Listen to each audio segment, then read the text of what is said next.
My twin sister Emma started watching me like she was taking notes after I got engaged, and soon she was wearing my exact haircut and recording my phone calls without permission. On my wedding day, she brought me champagne in the bridal suite until I passed out. Then she put on my wedding dress and walked down the aisle to marry my fiancé. I woke up locked in the bathroom while she was saying her vows in my voice, but she made one mistake during the unity candle ceremony that changed everything. When I announced my engagement to David at Sunday dinner, Emma burst into tears. You see, she'd just been dumped again by the fifth guy that year. He said I was too intense, she told me later while staring at my ring. After that, I started noticing her watching me, not in a creepy way at first, more like she was taking notes. She'd watch how I moved my hands when I talked and started dressing exactly like me. David mentioned she'd been asking about our relationship, which felt sweet. But everything changed after the Tom incident. She seemed so excited when he showed interest until everything crumbled because, on their very first date, she snapped at their waitress over forgetting to bring her a straw. Emma took it as a sign that she was flirting with Tom. I had just managed to convince her that she would find someone better when it happened. During my office party a week later, Emma saw him flirting with me. I tried to shut it down ASAP, but it was too late. She saw us. The transformation started small after that. Emma got my exact haircut and grilled me about my skincare routine. I just want to look polished like you, she said. And I felt guilty for being weirded out. I caught her practicing my smile in the bathroom mirror and stood there frozen in the doorway for a full minute, watching her face contort into expressions that belonged to me. Then things got genuinely scary. I was fast asleep at 2 a.m. when I heard my own laugh echoing from her room. Turns out she had recorded my phone calls without telling me. At the time, I tried to tell myself that I was imagining things. And for a while, it worked, until a few weeks later, when I borrowed her laptop to make an Excel spreadsheet for work. Right there, sitting in her files, were dozens of spreadsheets documenting everything about me and David's relationship. Color-coded by category, pet names in blue, inside jokes in green, intimate details in red. I thought that at least someone in my family would see through her crazy. Nope. When I finally got them to confront Emma with me, she burst into tears. A classic. Why is Sarah making me feel crazy? They told me to stop being a bridezilla, and I was left standing there completely speechless, wondering what the protocol was for your twin sister stalking you. So when my wedding date finally came around, Emma was the last person I wanted to invite. Because even aside from her quirkiness, she was known for having dramatic meltdowns, screaming at my cousin's wedding that everyone gets love but me, causing a scene at Dad's birthday when he didn't pay enough attention to her. But my parents forced me, saying she was finally getting help and I was being cruel. She's your twin, my mother said. She's trying so hard to be better, so I caved. Emma weaponized that invitation immediately. She started showing up at my workplace pretending to be me, telling my co-workers I had family emergencies. She knew every project I was working on, every deadline, every piece of office gossip. By this point, I knew Emma was a psycho, but I never would have expected her to bring David into it. I was by myself when he texted me. I can't believe I ran into you today. I love our little moments. My heart stopped. I hadn't seen him. Turns out, Emma had gone to his office pretending to be me. He'd kissed her. Hello. When I tried to tell him what happened, he thought I was forgetting things from wedding stress. Babe, you literally ate half my sandwich, he said, concerned. Are you feeling okay? When I showed my mom the texts, even she looked worried and promised to get Emma tested for something. At least. Fast forward 6 months later to my wedding day. I hadn't heard from Emma since that day with David, and she showed up early with champagne and strawberries, her energy vibrating at a frequency that made my teeth hurt. My hands were shaking from nerves, but I noticed hers were too. She insisted on toasting repeatedly and kept refilling my glass. Hydration is important for photos. The room started tilting after the third glass. Emma steadied me with this fake concern. Here, sit down, you look pale. The room kept spinning faster. Through my blurry vision, I saw her pull my wedding dress out of a bag she brought. What are you doing? I tried to ask, but my tongue felt like cotton. Becoming you, she said calmly, like she was telling me the weather. I've practiced everything. She placed me on the floor almost gently, then leaned close. I know David's favorite positions, how he likes his eggs, that birthmark on his inner thigh. That's when I blacked out. I woke up on the bathroom floor, my cheek pressed against cold tile. The room swayed as I tried to lift my head. My wedding dress hung on the back of the door, but something was wrong. Emma wasn't there. I crawled to the door, my limbs heavy and uncooperative. The handle seemed miles away. When I finally reached it, my fingers fumbled uselessly. Locked from the outside, through the fog in my brain, I heard voices in the main suite. My mother's laugh, David's voice, Emma responding in my exact tone, using my inflections. The champagne glasses clinked again.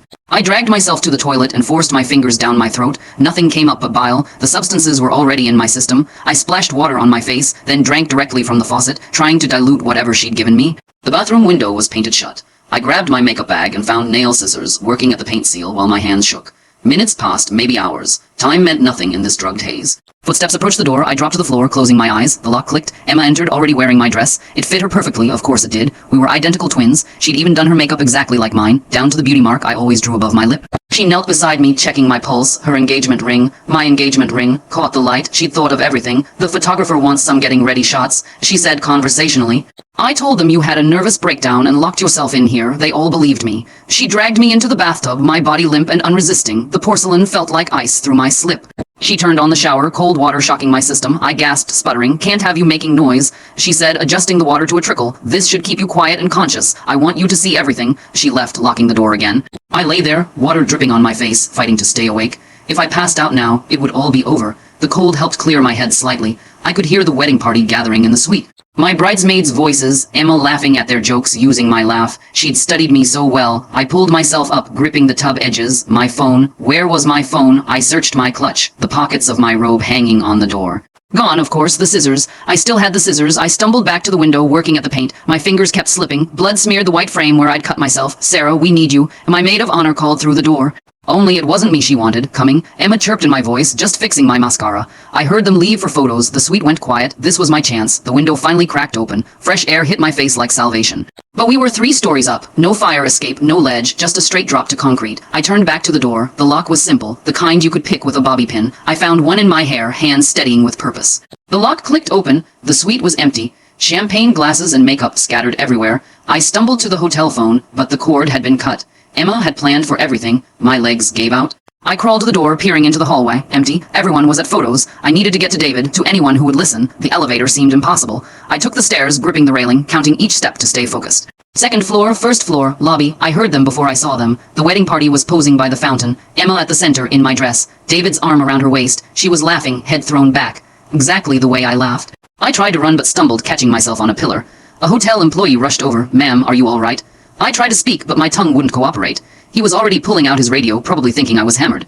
I pointed desperately at the wedding party. "That's not me," I managed. He looked confused, following my finger. Emma was kissing David's cheek for the photographer. My bridesmaids were adjusting her train. My mother was wiping happy tears. "Security to lobby." He said into his radio, "We have an intoxicated guest." I shook my head frantically, trying to pull away, but my legs buckled. He caught me, his grip firm but not unkind. "Let's get you somewhere safe," he said. Emma must have seen the commotion. She whispered something to the photographer, then glided over in my dress, concern painted perfectly on her face. "Oh my goodness," she gasped, covering her mouth. "Emma, what are you doing?" The security guard looked between us, understanding dawning. Identical twins. One in a wedding dress, one in a slip, soaking wet, clearly drugged. "I'm so sorry," Emma continued, tears springing to her eyes on command. "This is my sister. She's been having a hard time with my engagement. We thought she was doing better." "No," I croaked. "I'm Sarah, she's Emma." But even I could hear how insane it sounded. I was the one who looked crazy, hair plastered to my head, makeup running, pupils dilated from whatever she'd given me. David approached, worry creasing his forehead. This was my chance. He would know me. There's something deeply unsettling about how methodically Emma studied Sarah's life. Those color-coded spreadsheets feel like more than just obsession, like she's been planning this specific moment for months. He had to, David. I reached for him. "Baby, it's me." He stepped back, the small movement shattering something inside me. Emma took his hand, playing the concerned bride perfectly. "She's been doing this for weeks," Emma said softly, pretending to be me. "We tried to get her help, the birthmark." I said desperately, "You have a birthmark on your thigh." David's face went red. Emma squeezed his hand, a gesture I recognized as my own. "She must have seen it when she broke into our apartment," Emma said. "Remember when we found her in our bed?" That had never happened, but David was nodding, creating false memories to make sense of the scene before him. The security guard's radio crackled. "Should we call the police?" he asked. "No," Emma said quickly. "She's family. We'll handle this. Could you just help us get her somewhere quiet? Maybe one of the conference rooms." They were all looking at me with pity now, my bridesmaids, my parents, David. In their eyes, I was the unstable sister who'd snapped at her twin's wedding. The security guard and David each took an arm, guiding me away from the lobby. I tried to resist, but had no strength left. Emma followed, still playing the concerned sister. They brought me to a small conference room off the main hallway. Emma asked everyone to give us a moment alone. The security guard hesitated. "I'll be fine," she assured him. "She's my sister, she won't hurt me." When the door closed, her mask finally dropped. The concerned expression vanished, replaced by something cold and triumphant. "You should see yourself," she said, pathetic. I lunged at her, but she easily sidestepped. I crashed into chairs, sending them toppling. The noise would bring security back, but I didn't care. "They'll figure it out," I gasped. "You can't be me forever, can you?" She smoothed my dress, her dress now. "I know everything. Your first date at that Italian place. The song you danced to in the kitchen last Tuesday. The way you bite your lip when you're nervous." She demonstrated, and it was perfect. Eerily, horrifyingly perfect. "You made it so easy," she continued, "always posting everything online, always talking about your perfect relationship. Did you think I wasn't listening? David will know." I insisted. "When you're alone, he'll know." "Will he?" She smiled. My smile. "I've been preparing for months. I know exactly what he expects." The door opened. My mother peered in, concern etched on her face. But she was looking at Emma, not me. "Sweetheart, the photographer needs you back. We can deal with." She glanced at me. "This situation after the ceremony." "Of course, Mom." Emma kissed her cheek, another gesture stolen from me. "Could you stay with her? Make sure she doesn't hurt herself." My mother nodded, entering the room like she was approaching a wild animal. Emma paused at the door, looking back at me one last time. "Don't worry," she said sweetly. "I'll take good care of your life." The door clicked shut behind Emma, leaving me alone with my mother. She stood by the entrance, wringing her hands, her wedding outfit pristine, while I sat there soaked and shaking. I tried to stand, but my legs wobbled like jelly. The substances Emma had given me were still coursing through my system, making every movement feel like swimming through molasses. My mother approached cautiously and helped me to a chair. Her touch was gentle but distant, like she was handling something fragile and dangerous. I grabbed her wrist, trying to make her understand. She pulled away and stepped back, shaking her head sadly. I pointed at myself, then at the door where Emma had left. My mother just patted my shoulder and told me to rest. She thought I was having a breakdown. They all did. Emma had laid the groundwork perfectly, telling everyone about my supposed jealousy, my attempts to sabotage her happiness. The conference room had a small bathroom attached. I stumbled toward it, using the wall for support. My mother followed, probably worried I'd hurt myself. In the mirror, I saw why everyone believed Emma's story. My hair was matted from the shower water, makeup streaking down my face in dark rivers. My slip clung to me, transparent in places. I looked exactly like the unstable sister Emma had described. I turned on the faucet and splashed more water on my face, trying to clear the fog from my brain. The cold helped, but not enough. I needed to think clearly to find a way to prove who I really was, but Emma knew everything about me, every detail, every memory, every inside joke with David. My mother handed me paper towels, watching me with that same pitying expression. I dried my face and tried to steady my breathing. The ceremony would start soon. Emma would walk down the aisle in my dress, say my vows, kiss my fiancé. Unless I could stop her, I searched the bathroom for anything useful. No windows, no phones, just hotel toiletries and paper products. My mother stood in the doorway, blocking my exit without seeming aggressive about it. She was just being protective, making sure her troubled daughter didn't cause a scene at her sister's wedding. Back in the conference room, I noticed a pitcher of water on the side table. I drank directly from it, ignoring the glasses. The more I could dilute the substances, the better chance I had. My mother watched disapprovingly, but didn't stop me. Time was slipping away. I could hear activity in the hallway, guests arriving, the excited chatter of a wedding day. My wedding day. I had to get out of this room. I approached the door, but my mother gently blocked my path. She suggested I lie down on the small couch, maybe take a nap before the ceremony. Her voice was soothing, the way she used to talk to us when we were sick as children. But I wasn't sick. I was trapped. The door opened and my father entered, looking uncomfortable in his tuxedo. He'd never liked formal wear. He took in the scene, me, disheveled and desperate, my mother playing guardian. His face fell. I reached for him, but he stepped back, just like David had. Emma had gotten to him too. He mentioned something about getting help after the wedding, finding someone I could talk to. The words blurred together as tears stung my eyes. My own parents didn't recognize me. My father left to check on the ceremony preparations. Through the open door, I glimpsed the hallway filling with guests in their finest clothes. The wedding coordinator rushed past, clipboard in hand, making sure everything was perfect for the bride. For Emma, I had to try something different. Fighting them wasn't working. I needed to be smarter than Emma, to use her own perfectionism against her. She'd studied me for months, but she couldn't know everything. There had to be something only the real Sarah would know. I sat back down, pretending to calm myself. My mother relaxed slightly, probably thinking the fight had gone out of me. She started talking about how beautiful Emma looked in the dress, how happy she seemed. Each word was a knife, but I nodded along, playing the role of the defeated sister. The substances were starting to wear off, clarity returning in small waves. I could feel my fingers and toes properly now, the numbness receding. But I kept my movements slow and clumsy, letting them think I was still heavily sedated. My mother's phone buzzed. She glanced at it and smiled. The photographer was ready for more shots. She told me she'd be right back, just needed to check on something. I nodded drowsily, slumping in my chair. The moment she left, I sprang into action. The door wasn't locked from the outside. At this time, they thought I was too drugged to escape. I peered into the hallway. Wedding guests milled about, but no one from the wedding party was visible. I slipped out, keeping close to the wall. My slip was still damp, clinging uncomfortably, but I had bigger problems. I needed to find David before the ceremony started. He was the only one who might listen, who might notice something off about Emma's performance. The hotel was massive, with multiple ballrooms and event spaces.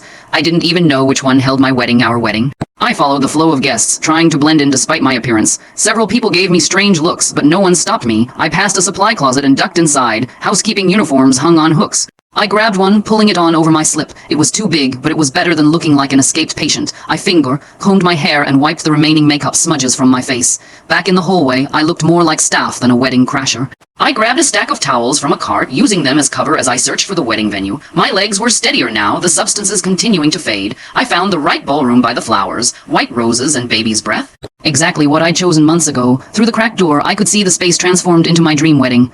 Hundreds of candles, flowing white fabric, an altar covered in flowers. It was perfect, and it was about to be stolen. The bridal party was nowhere in sight, probably taking photos in another location, but I could see David's groomsmen gathered near the altar, joking and straightening their ties. My heart ached. Those were our friends, people who'd known us for years. Surely they'd noticed something wrong with Emma's impersonation. I set down the towels and crept closer. The wedding coordinator appeared, ushering everyone to their places. The ceremony was about to begin. Panic clawed at my throat. I was running out of time. The music started, soft and romantic. The doors at the back of the ballroom opened. The bridesmaids began their procession, smiling and glowing in their matching dresses. I'd chosen that exact shade of lavender because it complemented everyone's skin tone. Then came the flower girl, my cousin's daughter, scattering rose petals with serious concentration. The ring bearer followed David's nephew, looking uncomfortable in his tiny tuxedo. Talk about method acting gone wrong. Emma spent months studying Sarah like she was preparing for an Oscar, except the prize was someone else's entire life. The music changed to the wedding march, everyone stood. My stomach twisted into knots. Emma appeared in the doorway, arm in arm with her father. She had chosen to walk with him instead of alone, even though I'd planned to walk by myself. A small detail, but it gave me hope. She didn't know everything. She looked radiant in my dress, every inch the blushing bride. The veil covered her face, but I could see her smile through the delicate fabric. My smile, she'd perfected it. I had to act now. Once she reached the altar, once the ceremony began, it would be too late. But what could I do? Burst in screaming that I was the real bride. They'd just think Emma's crazy sister had escaped. I watched David waiting at the altar, his face full of love and anticipation. He was about to marry the wrong woman, my twin sister. The thought made me physically ill. Emma glided down the aisle, taking her time, savoring every moment. The guests smiled and dabbed at their eyes. Our grandmother blew her a kiss. Our aunts whispered about how beautiful she looked. I noticed something else. Emma was holding her bouquet wrong. She had it gripped tightly in both hands, centered at her waist. I always held bouquets lower, cradled in one hand with the other resting on top. A tiny detail no one else would notice, but I did. She reached the altar. Our father kissed her cheek through the veil and placed her hand in David's. The symbolism of that gesture, giving me away to my husband, made my chest tight with rage. The officiant began speaking, welcoming everyone to the celebration of Sarah and David's love. Each word was torture. Emma stood there in my place, about to speak my vows, promise my life to my fiancé. I couldn't let this happen, but I also couldn't just rush in.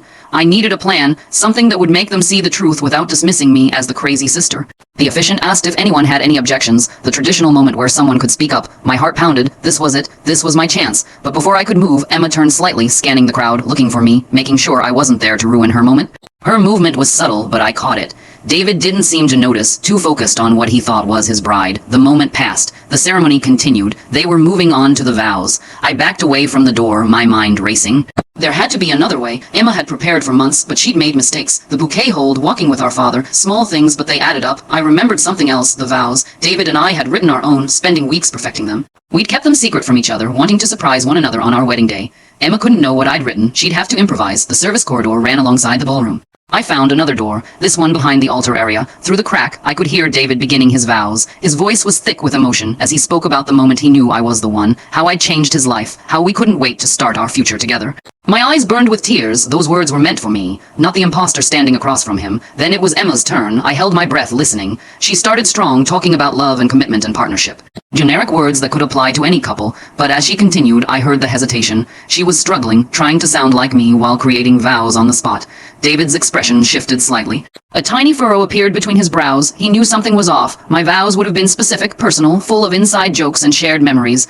Emma was giving him greeting card sentiments. She must have sensed his confusion because she suddenly stopped mid-sentence. The pause stretched too long. The guests shifted uncomfortably. The officiant looked concerned. Emma recovered, laughing softly and blaming wedding nerves. She continued with the vows, but the damage was done. David was looking at her differently now, studying her through the veil. This was my opening. If I could just get to him, make him see. The service door opened, and a catering staff member entered carrying a tray. I grabbed their arm, whispering urgently that there was an emergency with the bride. They looked confused but concerned. I pointed toward the altar where Emma was finishing her stumbling vows. The staff member hurried forward, discreetly approaching the wedding coordinator. They whispered together, both glancing at Emma. The coordinator looked alarmed and started moving toward the altar. Emma noticed the movement. Her voice faltered again. David reached for her hand, probably thinking she was having a panic attack. The coordinator reached them, leaning in to whisper something to Emma. I couldn't hear what was said, but Emma's body language changed instantly. She stiffened, her grip on David's hand tightening. She shook her head at the coordinator, who looked even more concerned. The guests were murmuring now, wondering what was happening.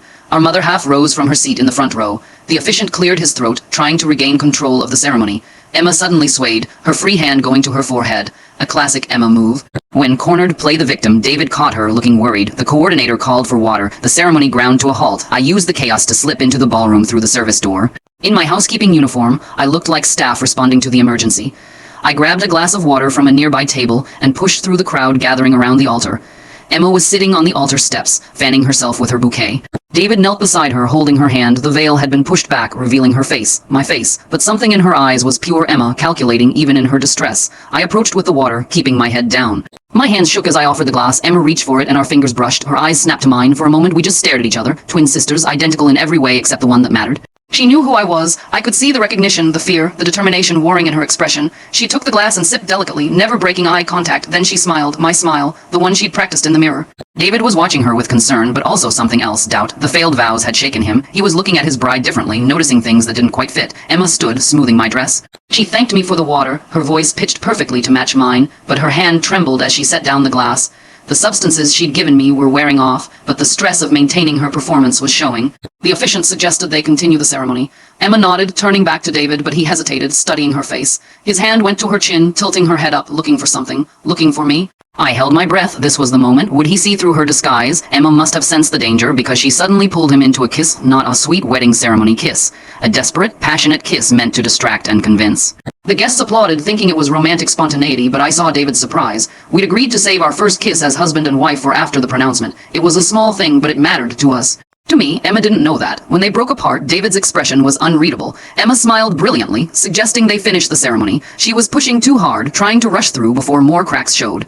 The officiant looked uncertain but continued. They moved on to the ring exchange. David's hands were steady as he slipped the band onto Emma's finger, but his eyes kept searching her face. When it was Emma's turn, she fumbled with his ring. Her hands shook visibly now, the stress, the substances wearing off, the mounting pressure.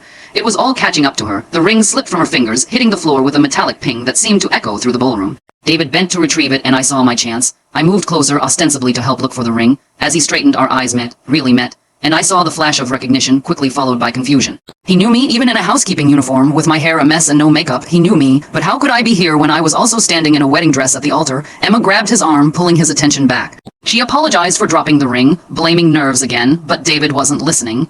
He was looking between us now, his confusion growing. The officiant prompted them to continue.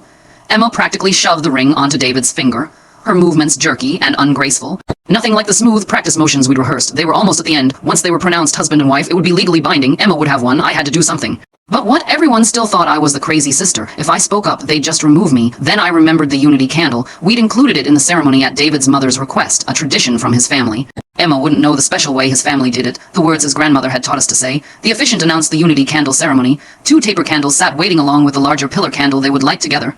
Emma picked up her candle confidently, but I could see the uncertainty in her eyes. She didn't know what came next. David picked up his candle, waiting. When Emma just stood there, he prompted her gently, reminding her of the words. His grandmother leaned forward in her seat, eager to hear the traditional phrase. Why does Emma keep making these tiny mistakes if she studied Sarah for months? The bouquet grip, the ring fumbling, not knowing the family traditions. These details seem oddly careless for someone who planned this whole elaborate scheme so carefully. Emma's mouth opened and closed. She had no idea what to say. The silence stretched. The guests began to whisper. David's expression hardened, pieces falling into place. I stepped forward, not aggressively, just enough to be seen. David's eyes found mine again, and this time I mouthed the words, our words, the phrase his grandmother had taught us, the one we'd practiced together, laughing at our terrible pronunciation of the Italian. His face went white. He looked at Emma, then at me, then back at Emma. The candle shook in his hand. Emma tried to salvage the moment, making up some generic statement about unity and love, but the damage was done. David's family was murmuring, his grandmother shaking her head. That wasn't right, that wasn't what Sarah had promised to say. David set down his candle without lighting the unity candle. The break in tradition sent ripples through the crowd. He stepped back from Emma, his eyes never leaving her face. The officiant looked lost, unsure how to proceed. Emma reached for David, but he moved away. His gaze found mine again, and I saw the war in his eyes. Logic said his bride was standing next to him in a wedding dress, but his heart knew better. Emma's composure finally cracked. She grabbed David's arm, insisting they finish the ceremony. Her voice was too sharp, too desperate. Not like me at all. The mask was slipping and everyone could see it. Our mother stood up, calling out to ask if everything was all right. Our father joined her, both looking concerned. The wedding coordinator hovered nearby, clearly unsure whether to intervene. David pulled free from Emma's grip. He walked toward me, each step deliberate. The entire ballroom held its breath. When he reached me, he touched my face gently, his thumb tracing my cheekbone. I leaned into his touch, tears streaming down my face. His hand was warm and familiar, and home. Emma made a sound behind him, something between a gasp and a snarl. David turned back to the altar, to the woman in the wedding dress. His voice was steady when he spoke, asking her to tell him about their first date. Not where they went. Emma knew that, but what happened when the restaurant's fire alarm went off and they had to evacuate? Emma's face went blank. She hadn't researched that far. It wasn't in any of my social media posts or the stories I'd told. It was just a small, perfect moment between David and me standing in the parking lot, sharing breadsticks we'd grabbed on the way out, laughing at the absurdity of it all. The silence stretched. Emma's mouth worked, but no words came, because she wasn't there. She didn't know. David walked back to the altar, but not to Emma. He went to the officiant, speaking quietly. The officiant's eyes widened. He nodded, then addressed the crowd, announcing that the ceremony needed to be postponed due to unexpected circumstances. The ballroom erupted, guests talking over each other, our families converging on the altar. Emma's voice rose above it all, insisting everything was fine, demanding the ceremony continue. But David was walking back to me. He took my hand, and I felt the brightness of it. Even as chaos swirled around us, Emma screamed, my name, my actual name, and the last piece of her deception shattered. Security arrived, drawn by the commotion. The wedding coordinator was trying to herd guests out of the ballroom. Our parents were demanding answers, and Emma stood at the altar in my wedding dress, watching her perfect plan unravel. She tried one more time, running to our parents, sobbing about how I was ruining her wedding. But she'd slipped. She called herself Sarah, called me Emma. In her panic, she'd forgotten which role she was playing. Our mother's face changed, understanding dawning. She looked between us, seeing what she'd missed before. The way I stood, the way I held David's hand, 1,000 tiny details that screamed the truth. Emma realized her mistake. She tried to backtrack, but it was too late. The words were out there. Our father was asking questions now, his voice sharp. The bridesmaids clustered together, whispering, pointing out things they'd noticed but dismissed. David squeezed my hand, anchoring me as the truth spread through the room like wildfire. Emma's performance had been good, but not perfect, and now everyone was seeing the cracks, the places where she'd failed to completely become me. The security guards approached Emma, unsure what to do. This wasn't a typical wedding disruption. The coordinator was on her phone, probably calling hotel management. Our grandmother was crossing herself, muttering prayers in Italian. Emma made one last desperate play. She yanked off the veil and threw it at me, screaming that I'd stolen her life, that I'd taken everything from her. The words made no sense to the guests, but I understood. In her twisted mind, my happiness was theft. My relationship was something stolen from her. Our mother approached Emma slowly, like she was approaching a wounded animal. She spoke softly, using the tone she'd used when we were children, and Emma would have her meltdowns. But Emma was beyond soothing. She raged about unfairness, about always being second, about deserving love too. The wedding dress, my wedding dress, or as Emma gestured wildly, the sound of ripping fabric was oddly final. The dream wedding was well and truly destroyed. David pulled me against him, shielding me from the worst of Emma's breakdown, but I couldn't look away. This was my sister, my twin, the person who'd shared my face but never understood my heart. Security finally intervened, gently but firmly escorting Emma from the ballroom. She fought them, still screaming, still insisting she was the real bride. Our parents follow. Our mother crying, our father's face set in grim lines. The ballroom emptied slowly, guests unsure whether to stay or go. David's family surrounded us, his mother checking if I was okay, his grandmother patting my hand and muttering about evil eyes and protection prayers. The wedding coordinator approached hesitantly, asking if we wanted to proceed with the ceremony. I looked around at the chaos, overturned chairs, scattered flowers, the unity candle knocked over and rolling across the floor. This wasn't how I'd imagined my wedding day, but David was here. The man I loved, who'd seen through the deception when it mattered most. He'd chosen me, the real me, even when logic said otherwise. We decided to postpone.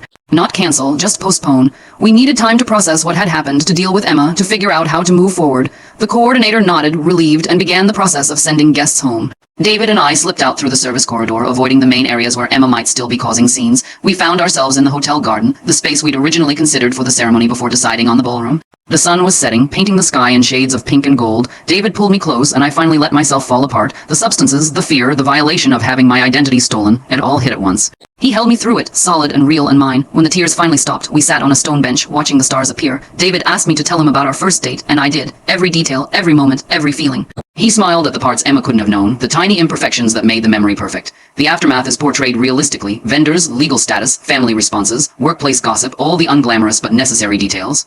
The emotional tone feels authentic. Numbness, exhaustion, quiet intimacy with David. Emma's motives being framed as deeper than jealousy gives her complexity without excusing her actions. The family dynamics are layered: mother's guilt, father's exhaustion, David's family stepping in with cultural traditions, suggestions to polish, tighten some sections for example, the repetition of phone messages, vendor cancellations, and work explanations could be streamlined slightly. Right now, they bog down pacing just a little. Deepen the therapy scenes later. You introduced counseling at the end, which is great. Maybe expand on how the therapist reframes their trauma. That could be a strong emotional payoff. Emma's side, you've shown her breakdown, but maybe hint more about whether she truly believed she was entitled to your life, or if she just couldn't stop herself. It adds nuance. David's POV moments, you touched on him handling logistics, but maybe insert 1 or 2 vulnerable admissions from him. That would balance the narrator's perspective with his emotional processing. The hardest part was the grief not just for the wedding, but for the sister I'd thought I had. The therapist explained that Emma's fixation had likely been building since childhood, fed by comparison and competition. Twin dynamics are complex, she said, especially with identical twins, where identity boundaries could blur. Work resumed eventually. My co-workers were curious but respectful, accepting my vague explanations about family drama. I threw myself into projects, grateful for the distraction of spreadsheets and meetings. Normalcy felt like a luxury after the chaos. David proposed again 3 weeks later. Not a grand gesture, just quiet words over morning coffee in our kitchen. He wanted to marry me whenever I was ready, however I wanted. City hall, backyard barbecue, destination elopement. He didn't care about the how, just the who. I said yes, crying into my cereal. We told only our parents about the engagement renewal. My mother offered to help plan, but I declined gently. Whatever we did would be simple, private, far from the elaborate production Emma had infiltrated. My father understood, squeezing my hand with silent support. Emma sent a letter from the facility a month later. Her handwriting looked shaky, probably from medication. She apologized, sort of. The words were more about her pain than my violation. She wrote about feeling invisible next to me, about the unfairness of identical faces but different lives. The therapist had warned me about this early treatment often focused on the patient's perspective before developing true empathy. I didn't respond. David read the letter once, then we filed it away. Maybe someday I'd be ready to process Emma's perspective, but not yet. The wounds were too fresh, the betrayal too profound. Forgiveness might come eventually, but it wasn't required on anyone's timeline but mine. We married at City Hall 6 weeks later. David's parents and mine were the only witnesses. I wore a simple sundress from my closet, carried grocery store flowers. The ceremony took 15 minutes. The officiant stumbled over our names once and we all laughed. It was perfect in its imperfection. The small reception happened at David's parents' house. His grandmother cooked enough food for 50 people despite our group of 10. We ate in their backyard, stringing lights between trees, playing music from someone's phone. No photographers, no coordinators, no elaborate plans to steal. I danced with David as the sun set, our families chatting around us. This wasn't the wedding I dreamed of, but it was real. No performance, no pressure, just two people choosing each other in front of the people who mattered most. Emma's shadow lingered at the edges, but it couldn't touch this moment. My mother took one photo on her phone, David and I laughing at something his father said, cake frosting on his nose, unposed, unplanned, unpolished. It became my favorite picture of us, proof that joy could exist after trauma, that stolen moments couldn't erase real ones. The marriage certificate felt heavier than paper should, official, legal, binding in ways Emma's performance could never have been. We framed it and hung it in our bedroom, a private reminder of what was real versus what was imitation. Life settled into new rhythms, work, home, therapy, repeat. David and I grew closer through the shared trauma.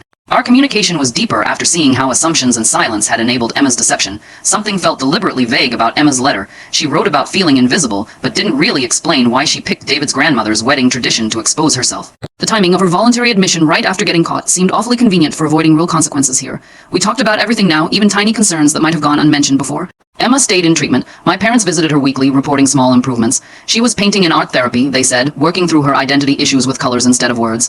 I wasn't ready to see her work, to risk seeing my face reflected through her distorted lens. The 1-year anniversary of the almost wedding arrived quietly. David and I took the day off work, spending it doing absolutely nothing special. We slept late, made pancakes, watched terrible movies. The date had lost its power to hurt, transformed into just another square on the calendar. My parents mentioned Emma might be released soon, transitioning to outpatient treatment. The news sat heavy in my stomach. I'd built a life without her, established boundaries that felt protective and necessary. Her return to the world, even a limited one, threatened that peace. David and I discussed moving. Not far, just enough to create physical distance from the memories embedded in every local landmark, the hotel where she drugged me, the venues we'd visited together, the restaurants where she'd studied my mannerisms. Fresh scenery felt like freedom. We found a place 2 hours away, close enough for family visits, far enough for breathing room. The apartment was smaller, but brighter, with no history of Emma's presence. We painted the walls ourselves, choosing colors she'd never seen, creating a space entirely ours. The move felt like closing a chapter. Packing our belongings, I found the nail scissors I'd used to escape the bathroom, the housekeeping uniform I'd worn to reclaim my identity, physical reminders of the worst day becoming just objects, losing their emotional weight.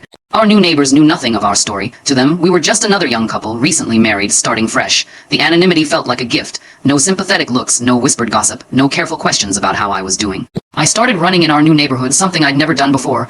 The rhythmic movement helped process lingering anxiety, my feet pounding out the complex emotions that still surfaced unexpectedly. David sometimes joined me, our synchronized breathing a form of wordless communication. Emma sent another letter to our old address, forwarded by the post office. This one was different, shorter, more focused on my experience than hers. Progress, the therapist would probably say. I read it once, then tucked it away with the first one, still not ready to respond but no longer angry at its existence. My mother called one evening crying. Happy tears, she clarified. Emma had made a breakthrough in therapy, finally understanding the violation of her actions. She wanted to apologize properly someday when I was ready, if I was ever ready. No pressure, just hope. I hung up feeling oddly empty. Emma's progress was good for her, necessary for her healing, but it didn't erase my experience, didn't rebuild the trust she had shattered. Her journey and mine had diverged that day in the hotel bathroom. Maybe they'd intersect again someday. Maybe they wouldn't. David found me sitting on our new balcony, watching sunset paint the unfamiliar skyline. He brought tea and a blanket, wrapping both around me without asking what was wrong. He'd learned to read my Emma moods, the particular stillness that meant I was processing something about her. We sat together as darkness fell, not talking about sisters or weddings or stolen identities, just existing in the quiet moment in the life we'd built from the wreckage of our original plans. It wasn't the fairy tale I'd imagined, but it was ours. Real, imperfect, and impossible to steal. Look at David rolling in with tea and a blanket like a mind reader. Someone get that man a medal for fluency in Emma-style silences. If you made it to the end, drop a comment.